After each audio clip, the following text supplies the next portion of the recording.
Heading डालिए gravitational potential energy.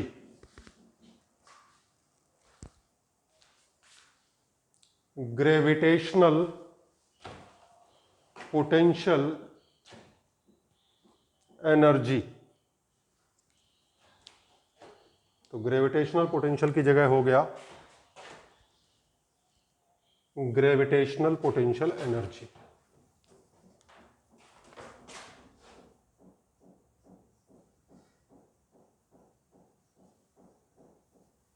इस derivation को मिटाया इसलिए नहीं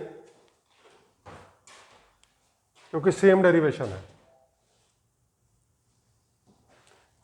अब आप ग्रेविटेशनल पोटेंशियल को याद करें तो हमें पी पॉइंट पे ग्रेविटेशनल पोटेंशियल निकालना था। तो एक टेस्ट मास को हम लेके आए थे इनफाइनाइट से कहां तक, जिस पॉइंट पे पोटेंशियल निकालना है वहां तक। जितना वर्क करना पड़ा उसे हमने मास ऑफ टेस्ट मास से डिवाइड कर दिया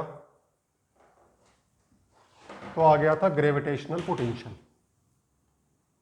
अब जरा देखें, दो पार्टिकल है, मासेस है m1 and m2 separated by a distance r। इस सिस्टम की हमें पोटेंशियल एनर्जी निकालनी है। तो हम क्या करेंगे, एक पार्टिकल को तो फिक्स कर देंगे, m1 को हमने फिक्स कर दिया,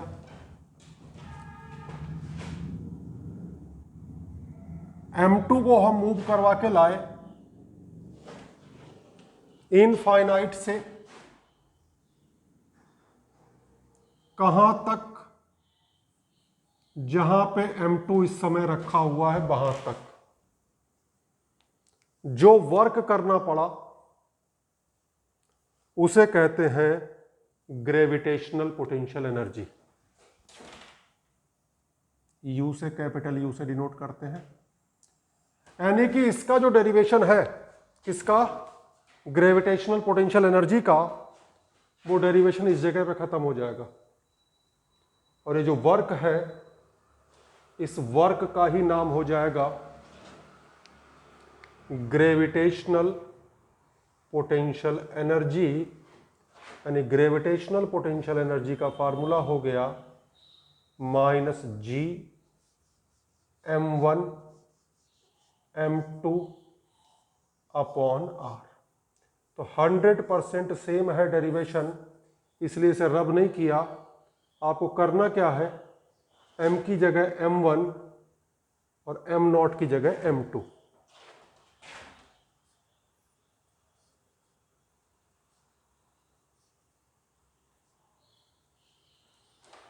तो बात समझ में आ गई। वर्क को अगर हम डिवाइड कर दें मास से तब तो बन जाता है ग्रेविटेशनल पोटेंशियल, और अगर डिवाइड ना करें तो बन जाता है ग्रेविटेशनल पोटेंशियल एनर्जी। लिखें, the gravitational potential energy, the gravitational potential energy of a system of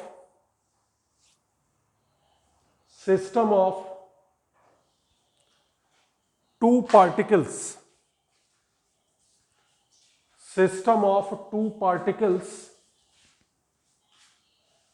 may be defined as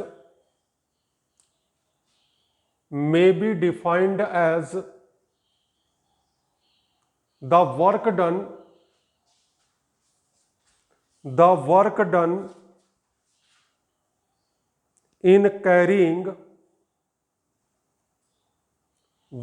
done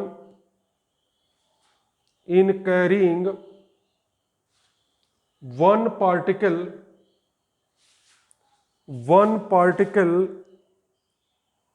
from infinite up to the existing position, infinite up to the existing position, keeping other particle fixed, keeping other particle fixed। Derivation इसका पूरी तरह अपने आप लिख लेना। जहां m0 बोला था वहां m2 बोल देंगे, और जहां m बोला था वहां m1 बोल देंगे। तो कोई एक शब्द का भी डिफरेंस नहीं है। इसे यहां तक लिख लें, फिर इस पे क्वेश्चन किस तरह से बनते हैं वो हम आपको बताते हैं। पहले इतना लिखें।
चलिए डालिए हेडिंग नोट। कुछ पॉइंट्स लिखवा रहे हैं जिसमें हमने कहा था किस तरह के क्वेश्चन बनते हैं।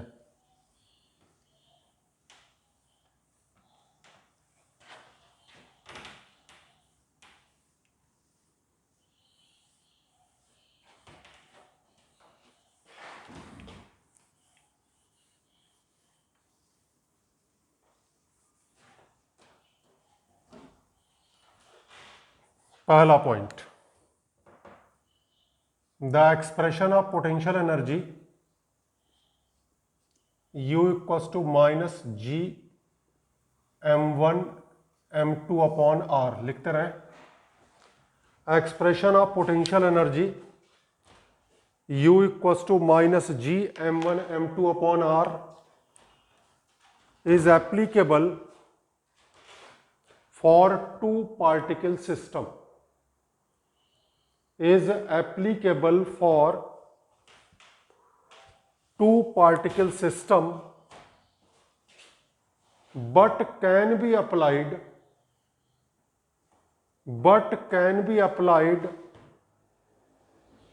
for any number of particle systems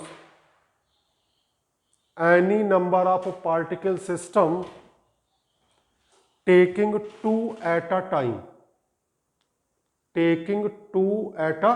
देखो कैसे,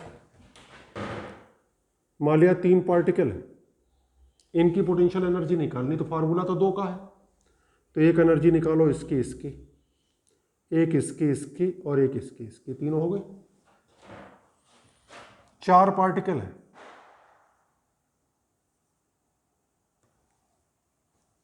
1 2 3 4 5 6। इस फार्मूले को 6 बार लगाएंगे, 4 बार साइड के लिए और 2 बार डायगोनल के लिए।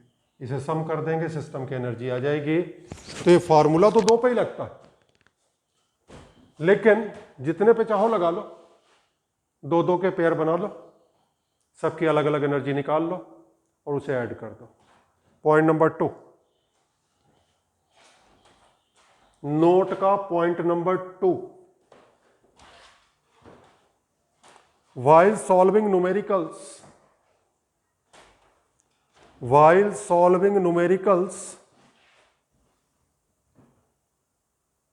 you can use work energy theorem, that is work done equals to change in energy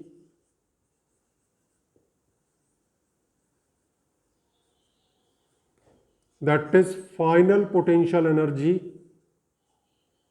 minus initial potential energy। जैसे क्वेश्चन में वो कहेगा कि 2 स्फीयर हैं जो 5 मीटर की डिस्टेंस पर रखे, 2 spheres are placed at the separation of 5 metre, calculate the work done in making the separation equals to 20 metre. तो एक बार एनर्जी आप निकालेंगे जब वो 5 मीटर पे है, एक बार एनर्जी निकालेंगे जब वो 20 मीटर पे है, फाइनल में से इनिशियल को सब्ट्रैक्ट कर देंगे, ये वर्क डन आ जाएगा। क्लियर? जैसे कहीं 3 पार्टिकल सिस्टम है, वो कह दे एक पार्टिकल को एस्केप कराने में कितना वर्क करना पड़ेगा, तो पहले 3 पार्टिकल सिस्टम की एनर्जी निकालो, फिर 2 पार्टिकल सिस्टम की एनर्जी निकालो, बाद वाले में से पहले वाले को सब्ट्रैक्ट कर दो, आंसर आ जाएगा।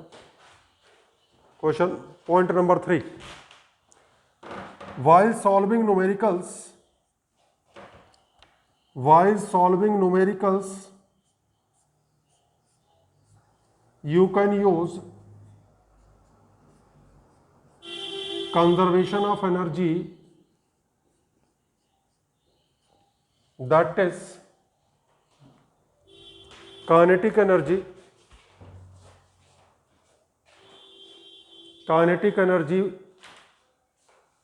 1 plus potential energy 1 equal to kinetic energy at 2 plus potential energy at 2। जैसे किए वर्क पावर एनर्जी में क्वेश्चन, बस फर्क सिर्फ ये है कि वहां पोटेंशियल एनर्जी mgh लिख देते थे,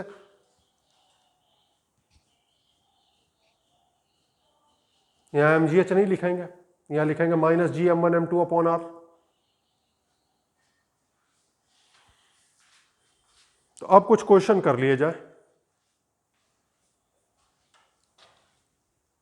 तो आज का सेकंड वीडियो थोड़ा लंबा होगा। अभी तो केपलर के लॉ पे रह रहे हैं question.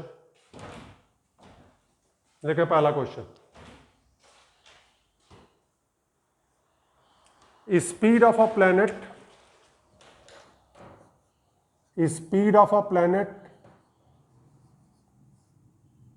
is 30 kilometer per second when it is at a distance 1.1 AU from the sun, 1.1 AU from the sun calculate its speed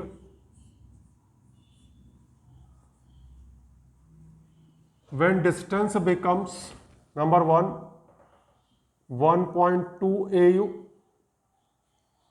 number 2 0.9 AU. Question number 2.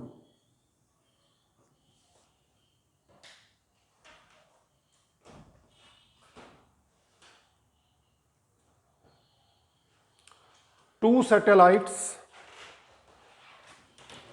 satellites are orbiting at the height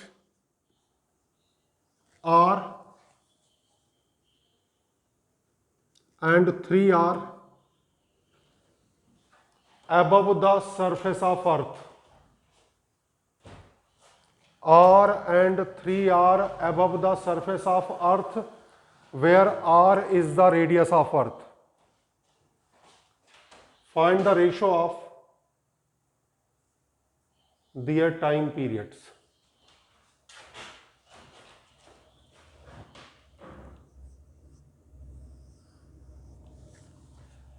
एक term जरा सुने, जियो stationery satellite. ये हमने सुनाया था कभी जब measurement पढ़ाया था। जियो स्टेशनरी सैटेलाइट वो होता है जो जमीन से देखने पर रुका हुआ दिखाई पड़ता है, क्योंकि जियो स्टेशनरी सैटेलाइट का टाइम पीरियड 24 आवर्स होता है। तो ये ध्यान रखना, कहीं भी जियो स्टेशनरी सैटेलाइट आ जाए तो उसका टाइम पीरियड कितना, 24 आवर्स। लिखा radius of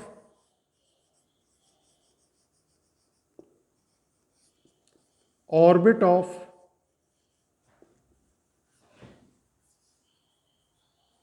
geostationary satellite is 42,000 kilometer. Find radius of orbit of a satellite whose time period is number 1 3 hours,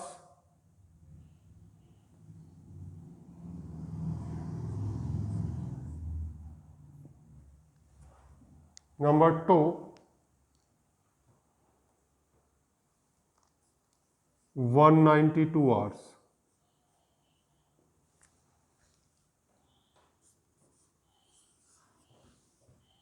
Question number 4.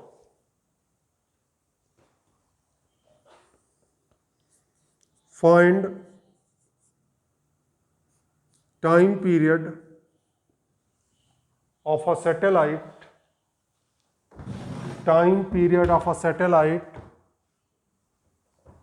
the radius of whose orbit is half of geostationary orbit. Half of geostationary orbit.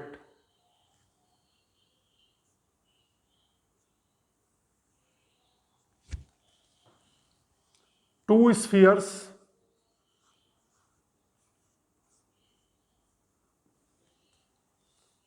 each of mass 10 kg are separated by 2 meter. Calculate work done in making the separation equals to 10 meter. Question number 6. 3 particles each of mass m are placed at the vertices of an equilateral triangle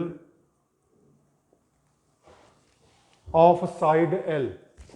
Vertices of an equilateral triangle of side L.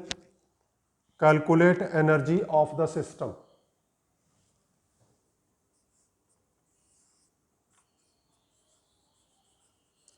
4 particles each of mass m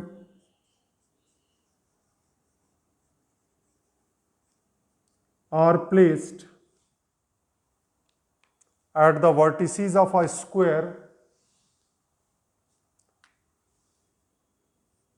of side L,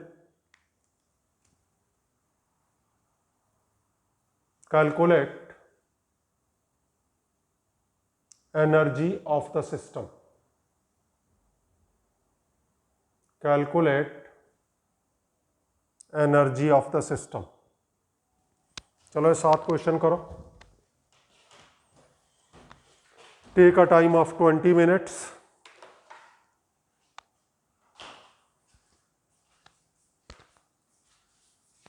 और next video में solution check करें.